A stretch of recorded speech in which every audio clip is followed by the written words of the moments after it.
right now, I work a 9 to 5 and just for making dildos, essentially, and sex toys of all sorts. And then at night, I can go out and perform and do drag, which is sort of my medium of art. I started doing like body modification for my performances ever since I found out that I was HIV positive. For me, it was my way of like turning something like negative into something so much more powerful. So, I mean, I grew up in Orange County, so it was extremely conservative. And growing up, I was always a little bit more like effeminate, and like you would look at me and be like, that's the faggot of that family.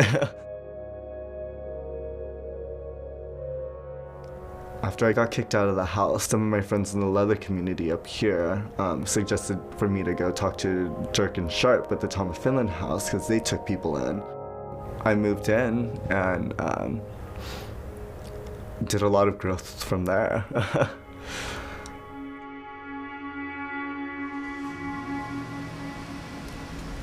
Sit on. Sit down. How long have you guys been together? Since a couple weeks. We just met. 96. So you're coming when you perform. Oh, Really? yeah.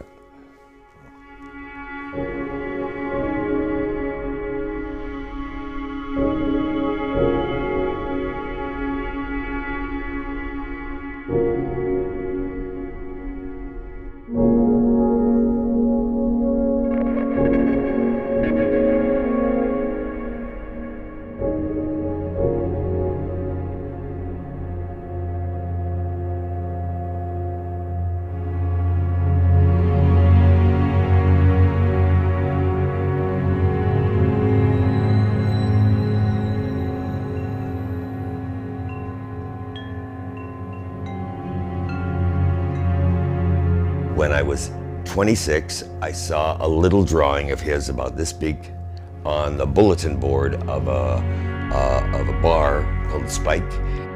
I asked the fellow who it was, and he says, "Oh, that's Tom of Finland." And he says, "Do you like his work?" And I said, "Yeah, I like it a lot."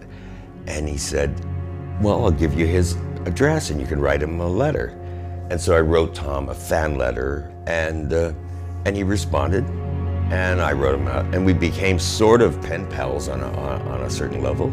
And out of that blossomed our ongoing relationship.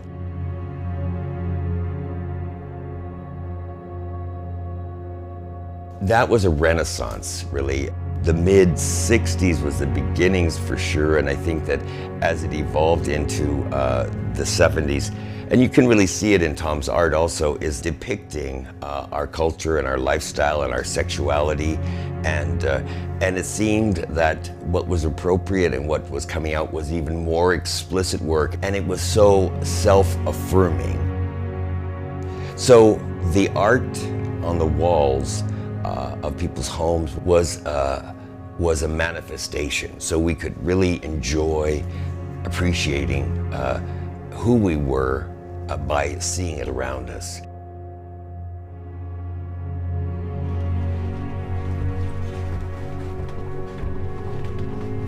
Very soon after that, Tom started staying here, and this was his room, and it stayed his room from that point on.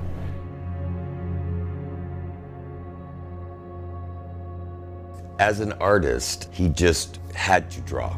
He would feel what was going on in his culture, and he would actually depict it in his drawings. And I said, we need to document this because you're important in this way, and this legacy has to somehow live on after you're gone. I made a pact with Tom that in his passing, I would do everything that I could to continue to keep his work out in the popular culture.